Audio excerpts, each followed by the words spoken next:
ഏത് തെറ്റ് ചെയ്യാൻ പോയാലും പാതിരാ സമയത്ത് ഞാൻ മദ്യപിച്ചാൽ എന്റെ ഭാര്യ അറിയില്ല, എന്റെ മക്കൾ അറിയില്ല, നാട്ടുകാരും അറിയില്ല, എന്നാലും എന്റെ റബ്ബറിയാതിരിക്കില്ലല്ലോ.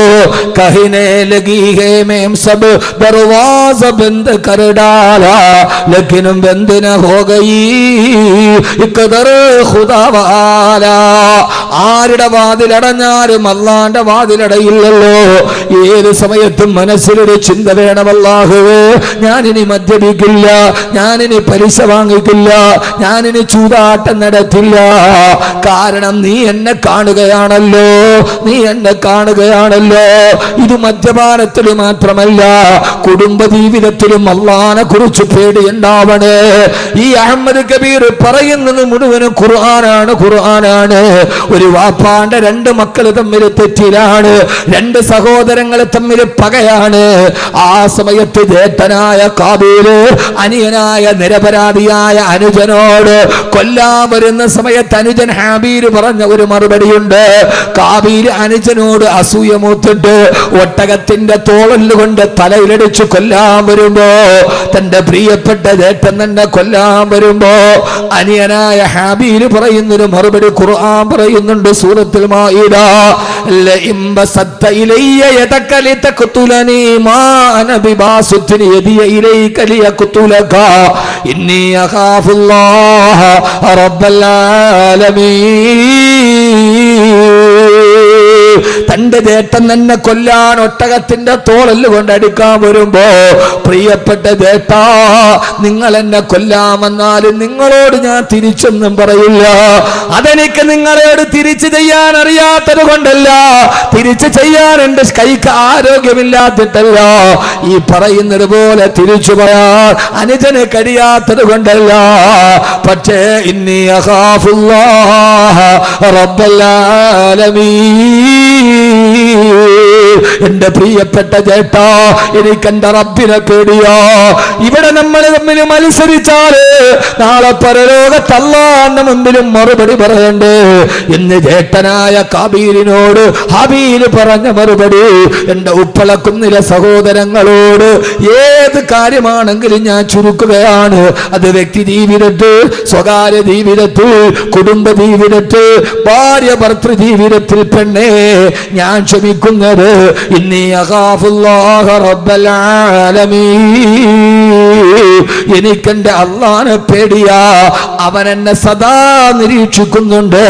ഇന്ന റബ്ബക ലബിൽ മിർസാദ്.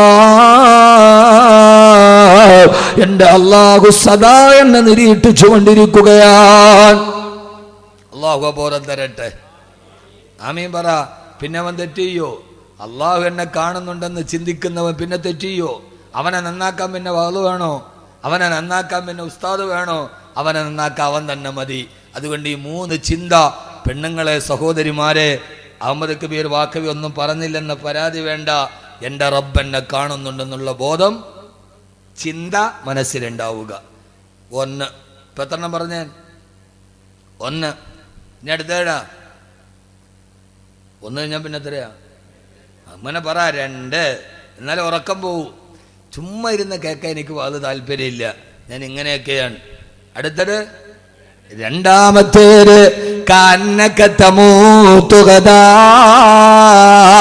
അടുത്ത സമയം ഞാൻ മരിക്കുമെന്ന് ചിന്തിക്കുക. പിന്നെ വേറെന്താ വേണ്ടത്? അഹമ്മദ് കബീർ പോവുകയാണ് സലാം പറഞ്ഞ്. എൻ്റെയും നിങ്ങളുടെയും ചിന്ത, പറഞ്ഞവൻ്റെയും കേട്ടവൻ്റെയും ചിന്ത, അടുത്ത നിമിഷം ഞാൻ മരിക്കും. ഇതെൻ്റെ അവസാനത്തെ ഇശാ നിസ്കാരമാണ്. നാളത്തെ ഇശായ്ക്ക് ഞാൻ ഉണ്ടാവില്ല. അന്നത്തെ ഇശായ്ക്ക് എന്ത് തക്കവയായിരിക്കും? പടച്ചോനെ, ഇതെൻ്റെ അവസാനത്തെ സുബഹിയാണ്. ഞാൻ അടുത്ത സുബഹിക്ക് ഞാൻ ഉണ്ടാവില്ല. ആ സുബഹി എത്ര മനസാന്നിധ്യത്തോടെ നമ്മൾ നിർവഹിക്കും? അള്ളാഹു തൗഫീക്ക് നൽകട്ടെ. ആമീൻ പറ. ഞാൻ അതിനെക്കുറിച്ച് ഇന്നലെ സിറാജുദ്ദീൻ ഖാസിമി മരണമൊക്കെ പറഞ്ഞില്ലേ? ഇല്ലേ? പറഞ്ഞില്ലേ? അപ്പോൾ പിന്നെ ഇനി ഞാൻ പറയണ്ടല്ല? ഞാൻ പറയണോ? വേണ്ട. വേണ്ടല്ലോ? വേണോ? ചുമ്മാ വേണ്ടെന്ന് പറ. പിന്നെ വേണമെന്ന് പറഞ്ഞാൽ അങ്ങനെ ഒരു കണ്ണിച്ചോരയില്ലല്ലോ. എന്താ അബ്ദുൽ ഖാർ ഇങ്ങനെ ഇവര്? എൻ്റെ പഴയകാല സുഹൃത്താ, കണ്ടിട്ട് ഒത്തിരി ആളെ ഇപ്പോഴാണ് കാണും. ഇപ്പോൾ കണ്ടപ്പോൾ ക്യാമറ. മാഷാ അല്ലാഹു ബറക്കത്ത് ചെയ്യട്ടെ. അള്ളാഹു പ്രയാസങ്ങളൊക്കെ മാറ്റിത്തരട്ടെ. ഭാര്യ മക്കൾക്കൊക്കെ സുഖം തന്നെ. ഈ പണ്ടൊക്കെ സമയം ഉണ്ടായിരുന്നു, ഇപ്പോൾ സമയമില്ലാത്തതുകൊണ്ട് ആരും അങ്ങനെ കാണാൻ പറ്റില്ല. അപ്പോൾ അവർ പറയും ഇയാളൊക്കെ വലിയ ആളായി പോയെന്ന്. അങ്ങനെയല്ല, മനസ്സിലുണ്ട്. ഇപ്പം 3-4 വർഷമായി കണ്ടിട്ടല്ലേ, ഇപ്പോൾ കണ്ടോ, എൻ്റെ മനസ്സിൽ പേരോർമ്മയുണ്ടല്ലോ. അതാണ്. അള്ളാഹു സ്വീകരിക്കട്ടെ. അതുകൊണ്ട് മരണത്തെക്കുറിച്ച് ഇന്നലെ നന്നായിട്ട് കേട്ടു. ഞാൻ 2 വരി കവിത പാടിത്തരാം. 2 വരി കവിത, ഒരറബി കവിയുടെ 2 വരി കവിത. അത് മാത്രം മതി, വേറൊന്നും വേണ്ട, വേറെ കവിതയൊന്നുമല്ല. അറബി കവി വാഴ്ത്തപ്പെടട്ടെ. അദ്ദേഹത്തിന്റെ 2 വരി കവിത. ആ കവിത മതി മരണത്തെ കുറിച്ച് ജീവിതത്തിൽ ചിന്ത വരാൻ.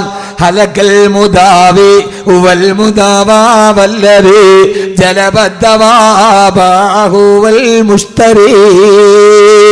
അറബി കവി പാടിത്തരികയാണ്. ഹലക്കൽ മുദാവി വൽ മുദാവാ വല്ലദി ജലബദ്ദവാബാഹു വൽ മുസ്തരി. ഹലക്കൽ മുദാവി, ചികിത്സിച്ച ഡോക്ടർ മരിച്ചു. വൽ മുദാവാ, ചികിത്സിക്കപ്പെട്ട രോഗിയും മരിച്ചു. അല്ലദീ ജലബദ്ദവാ, ഇവർക്ക് മരുന്ന് കൊണ്ടുവന്ന മെഡിക്കൽ റെപ്പ് മരിച്ചുപോയി. വബാഹു, ഈ മരുന്ന് വാങ്ങാൻ വന്ന കൂട്ടിരിപ്പുകാരനും, വബാഹു, ഇതിനെ വിൽക്കാൻ വിട്ട ഫാർമസിക്കാരനും മരിച്ചില്ലയോ? വൽ മുസ്തരി, അത് വാങ്ങിക്കാൻ വന്ന കൂട്ടിരിപ്പുകാരനും മരിച്ചില്ലയോ? ഇനി ആരാണ് മരിക്കാനുള്ളത്? ചികിത്സിച്ച ഡോക്ടർ മരിച്ചു, രോഗിയും മരിച്ചു. ഈ ഡോക്ടർക്ക് മരുന്ന് കൊണ്ടുവന്ന മെഡിക്കൽ റെപ്പും മരിച്ചു. വബാഹു, ഈ മരുന്ന് വിട്ട മെഡിക്കൽ സ്റ്റോറുകാരനും മരിച്ചു. വൽ മുസ്തരി, വാങ്ങിക്കാമെന്ന കൂട്ടിരിപ്പുകാരനും മരിച്ചു. മരുന്ന് കൊണ്ടൊരാള് മരണത്തിൽ നിന്ന് രക്ഷപ്പെടുമായിരുന്നെങ്കിൽ രക്ഷപ്പെടേണ്ടത് ഫാർമസിക്കാരനല്ലേ? അവന്റെ അലമാറിയിലിരിക്കാത്ത ഏതു മരുന്നാണുള്ളത്? എന്നിട്ടും മെഡിക്കൽ സ്റ്റോർ മുതലാളി മരിച്ചു പോയില്ലേ? പിന്നെങ്ങനെയാണ് സഹോദരങ്ങളെ മരണത്തിൽ നിന്നൊരാള് രക്ഷപ്പെട്ടു പോവുക? അറബി കവിയുടെ ഈ വാക്ക് വാഴ്ത്തപ്പെടട്ടെ. ഹലക്കൽ മുദാവി വൽ മുദാവാ വല്ലദീ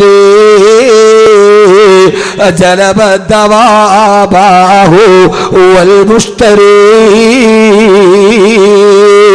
ഈ മരണത്തെ കുറിച്ച് ഓർമ്മിക്കുക. അള്ളാഹു തൗഫീഖ് നൽകി അനുഗ്രഹിക്കുമാറാകട്ടെ. ഏത് സമയത്തും മരണത്തെ ഓർമ്മിക്കുക. നമ്മുടെ വീട്ടിൽ മാറ്റമുണ്ടാകാൻ ഒരു ചെറിയ കാര്യം നിങ്ങൾക്ക് ഞാൻ പറഞ്ഞു തരാം. വീട്ടിലെ ഭർത്താവ് നന്നാവും, ഭാര്യ നന്നാവും, വീട്ടിലെ പെൺമക്കൾ നല്ലവരാകും, അവര് നിന്നെ ഹറാമ് ചെയ്യില്ല. ഒരു ചെറിയ കാര്യം നിങ്ങൾ ചെയ്താൽ മതി, നിങ്ങളുടെ വീട്ടിൽ അനിവാര്യമായ മാറ്റമുണ്ടാവും. ആ ഒരു ചെറിയ കാര്യം ഈ വിനീതം പറഞ്ഞു തരാം. ഇൻഷാ അല്ലാഹ് നിങ്ങൾ ചെയ്യുമല്ലോ, ചെയ്യില്ലേ? ഉറക്കെ ഇൻഷാ അല്ലാഹ് പറ. നിങ്ങൾ എന്തിട്ട് മനുഷ്യന്മാരാകുള്ളൂ? നിങ്ങൾ ഉറക്കെ പറ. നിങ്ങൾ പൈസ തരണ്ട, 1 ലക്ഷം നിങ്ങൾ തരണ്ട. ഏറെ വന്നാൽ ഒരു 250 രൂപ മുടക്കിയാൽ മതി. എത്ര വകൽ പറഞ്ഞാൽ നന്നാവാത്തവര് നന്നാവും. അതിനെന്ത് ചെയ്യണമെന്നറിയോ? വൈകുന്നേരം ഇശാ നമസ്കാരം കഴിഞ്ഞ് വീട്ടിൽ പോകുമ്പോ എല്ലാവരും ഒരുമിച്ചിരുന്ന് ഭക്ഷണം കഴിച്ചു. ആ ഭക്ഷണമൊക്കെ കഴിച്ചിട്ട് കയ്യും കഴുകിയിട്ട് ഓരോരുത്തർ അവരവരുടെ കിടക്കറയിലേക്ക് പോകാൻ പോകുന്നതിന് മുമ്പ് വീടിന്റെ മേശയ്ക്ക് ചുറ്റും എല്ലാവരും ഒരുമിച്ചിരിക്കണം. എന്നിട്ട് മകളോട് പറയണം, പൊന്നുമോളെ ഒരു പാട്ടുപാട്, പൊന്നുമോളെ ഒരു പാട്ടുപാട്. മോളെ കൊണ്ടൊരു പാട്ട് പാടിപ്പിച്ചാൽ മതി, നന്നാവും. അല്ലെ മോനോട് പറയണം, മോനെ ഒരു പാട്ടുപാട്, ആ നാട് മുഴുവൻ നന്നാവും, വീട് മുഴുവൻ നന്നാവും. നിങ്ങൾ എന്നെ അന്തം വിട്ട് നോക്കണല്ലോ മനുഷ്യന്മാരെ. പാട്ടുപാടി നന്നാക്കാനാ അറിഞ്ഞൂടെ പാട്ട്?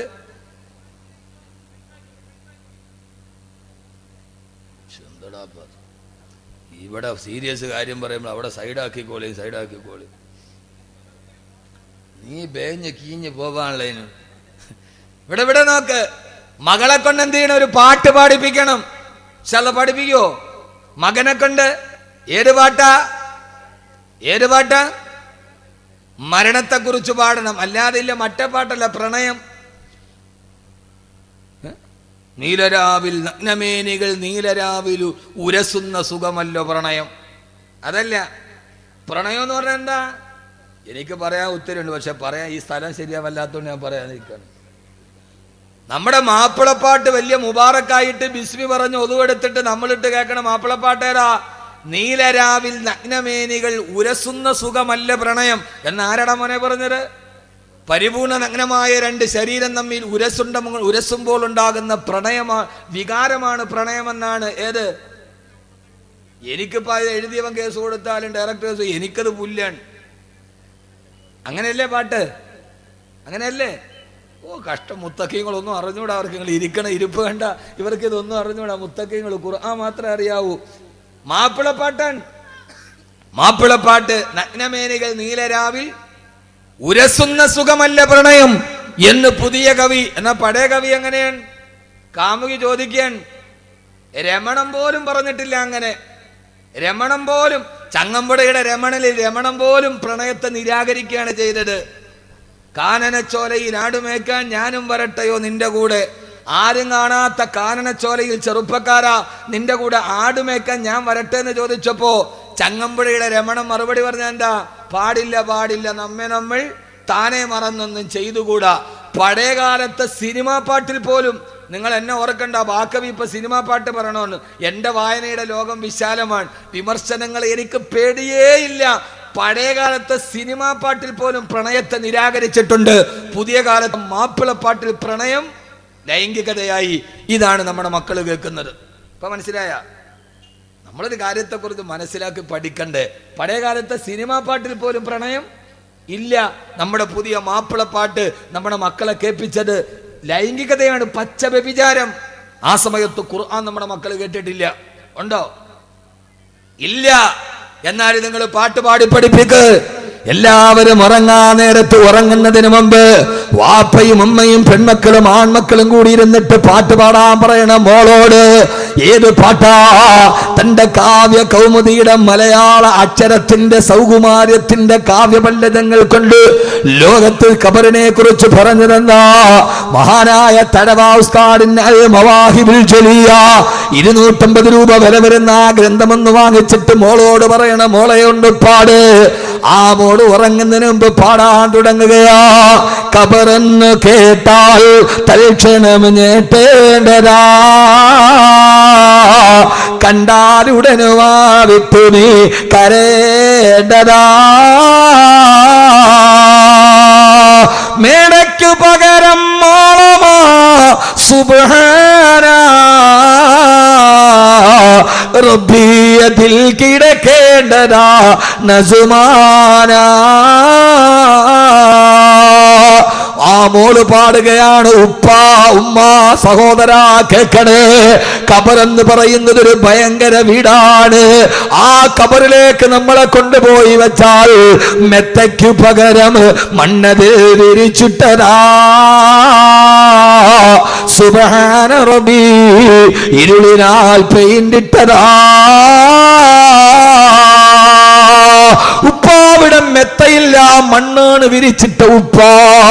സിംഹാസനത്തിന് ചുറ്റി നിന്നവരല്ലേ, പിടിമണ്ണ് വാരിയെറിഞ്ഞതത്ഭുതമല്ലേ. ഉപ്പ മരിച്ചിട്ടും മണ്ണിന്റെ അടിയിലും മലന്ന് കിടക്കുമ്പോ ഉപ്പാടെ കസേരക്ക് ചുറ്റും നടന്ന മക്കളായ ഞങ്ങള് ഉപ്പാന്റെ ശരീരത്തിലേക്കും മണ്ണ് വാരിയിടും. ഉപ്പ ഖബറിന്റെ അടിയിൽ അടക്കം ചെയ്യപ്പെട്ടിട്ട് തിരിച്ചു വന്ന പിന്നെ എന്റെ ഉമ്മ ഖബറിന്റെ ഉള്ളിൽ ഒറ്റ കാണുമ്പോ ഇങ്ങനെ ഒരു 10 വരി പാടണം. എന്നിട്ട് എല്ലാവരും കൂടി അവനവന്റെ ബെഡ്റൂമിൽ കിടക്കാൻ പോയി. അവന്റെ ലൈറ്റ് അങ്ങ് ഓഫ് ആക്കുമ്പോ ഇരുട്ടായി. അല്ലാഹുവേ, നേരത്തെ മോള് പറഞ്ഞ ഖബറിന്റെ ഇരുട്ടല്ലേ ഇത്? ഈ വിശാലമായ മുറിക്കുള്ളിൽ എനിക്ക് ഞെരുക്കമാണല്ലോ. 6 അടിയുള്ള മണ്ണിന്റെ അടിയിൽ ഞാൻ എങ്ങനെ കിടക്കുമല്ല? പിന്നെ ഫേസ്ബുക്കിൽ വിരൽ ചലിക്കൂല മോളെ, പൊന്നുമോളെ. ഭർത്താവ് വിദേശത്താണെങ്കിലും മിസ് കോൾ പിന്നെ അറ്റൻഡ് ചെയ്യാൻ തോന്നൂല, പിന്നെ ഹറാമ് ചെയ്യാൻ തോന്നൂല. അതുകൊണ്ട് നിങ്ങളുടെ ജീവിതത്തിൽ മാറ്റമുണ്ടാകണോ? ഈ ചെറിയൊരു ഗ്രന്ഥം വായിച്ചിട്ട് ഉറങ്ങുന്നതിന് മുമ്പ് ഒരു 10 വരി വായിക്ക്. അല്ലാഹു തൗഫീഖ് നൽകട്ടെ, തൗഫീഖ് നൽകട്ടെ. മരണത്തെക്കുറിച്ച് ഓർമ്മിക്കുക. ഞാൻ അവസാനിപ്പിക്കുന്നു. 3ാമത്തെ ചിന്ത, നാളെ പരലോകത്ത് അല്ലാഹുവിന്റെ മുമ്പിൽ എഴുന്നേറ്റ് നിൽക്കണം എന്ന ബോധമുണ്ടാവുക. യൗമ യഖൂമുന്നാസു ലിറബ്ബിൽ ആലമീൻ. സർവലോക രക്ഷിതാവിന്റെ മുമ്പിൽ എഴുന്നേറ്റ് നിന്ന് എന്റെ ജീവിതത്തെക്കുറിച്ച് ഞാൻ കണക്ക് പറയേണ്ടവനാണ്, ഞാൻ കണക്ക് പറയേണ്ടവളാണ് എന്ന ബോധ്യത്തോടെ ഓരോ ദിവസവും മുന്നോട്ട് നീങ്ങുക. അല്ലാഹു തൗഫീഖ് നൽകട്ടെ, അല്ലാഹു തൗഫീഖ് നൽകട്ടെ, അല്ലാഹു തൗഫീഖ് നൽകട്ടെ. അതുകൊണ്ട് അവനവനെ കൊണ്ട് ചെയ്യാൻ കഴിയുന്ന നന്മകൾ ചെയ്യുക. നാളെ പരലോകത്ത് അല്ലാഹുവിന്റെ മുമ്പിൽ എഴുന്നേറ്റ് നിൽക്കുമ്പോ അഹമ്മദ് കബീറെ നീ എന്ത് ചെയ്തെന്ന് ചോദിച്ചാൽ ആ സമയത്ത് പറയാൻ അല്ലാഹുവിനോട്, അല്ലാഹുവേ നീ പറഞ്ഞ ആയുസിന്റെ ഉള്ളില് എന്നെ കൊണ്ട് കഴിയുന്നതിന്റെ പരമാവധി ഞാൻ ചെയ്തിട്ടുണ്ടെന്ന് പറയാൻ ഒരു ചെറിയ മറുപടി പറയുവാനുള്ള വലിയൊരു ആഗ്രഹമാണ് ഹംദാൻ ഫൗണ്ടേഷൻ. നേരത്തെ അബൂബക്കർ ഹാജി പറഞ്ഞ ഈ വിനീതന്റെ നേതൃത്വത്തിലെ ഹംദാൻ ഫൗണ്ടേഷൻ 3 ഏക്കർ സ്ഥലത്ത് കൊല്ലം ജില്ലയിൽ കേരളത്തിന് ആദ്യമായി ഒരു ഖുർആൻ വില്ലേജ് വരികയാണ്. 100ഓളം ഹാഫിളീങ്ങളുണ്ടവിടെ, 100ഓളം മാലിമീങ്ങൾ പഠിക്കുവാൻ പോകുന്നുണ്ടവിടെ. ഖുർആനിൽ പറഞ്ഞ മരങ്ങളുണ്ടവിടെ, ഖുർആനിൽ പറഞ്ഞ പഴങ്ങളുണ്ടവിടെ, ഖുർആൻ പറഞ്ഞ അത്ഭുതങ്ങളുണ്ടവിടെ. ഒരു ഖുർആന്റെ ലോകത്തേക്ക് നിങ്ങളെ അത്ഭുതത്തോടെ കടത്തിക്കൊണ്ടുപോകുന്ന ഭാര്യയും മക്കളുമായിട്ട് ഉപ്പളയിൽ നിന്ന് കൊല്ലത്തേക്ക് വന്നാൽ അവിടെ വന്ന് ഖുർആൻ പറഞ്ഞ ഓരോ അത്ഭുതങ്ങളെ കണ്ണുകൊണ്ട് നേരിട്ട് കണ്ട്